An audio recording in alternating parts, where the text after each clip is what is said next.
వారికి మహిమ కలుగును గాక.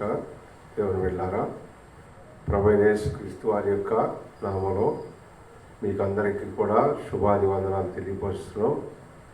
మనల్ని ప్రేమించి దేవాది దేవుడు మరొక బుధవారం చూసే భాగ్యాన్ని దేవుడు మనకి ఇచ్చారు.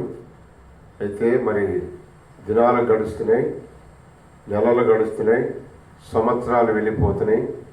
మనకు కావాల్సిందంతా కూడా సమకూర్చుకుంటుంటున్నాం. వస్తువులు కానీ, వాహనాలు కానీ, వెండి బంగారాలు, ధన ధాన్యాలు, అనేక విధాలుగా మనం సమకూర్చుకుంటూ ఉంటున్నాం.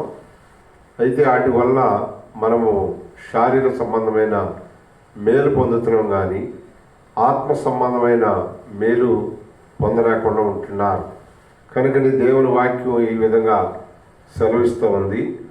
చూడండి, మీరు కూడా ఈ ఉదయకాల సమయంలో బైబిల్ తెరవండి. బైబిల్లో నుంచి ఒక మాట మీకు చూపించాలని ఆశపడుతుంటున్నాను. కొలసీలకు రాసిన పత్రిక 2వ అధ్యాయము 3వ అధ్యాయము 16వ వచనం లాస్ట్లో ఏమని రాసినారంటే, దేవుని మాటను మనం చదివితే దేవాది దేవుడు అంటున్నాడు, మీలో మనందరిలో దేవుని వాక్యాన్ని సమృద్ధిగా నింపుకోండి అంటున్నాడు. దేవుని వాక్యాన్ని ఏం చేయాలి?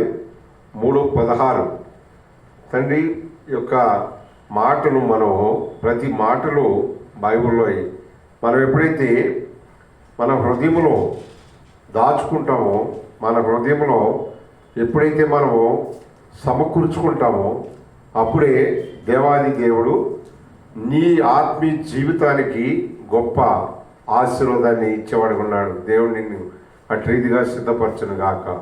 ఆమేన్.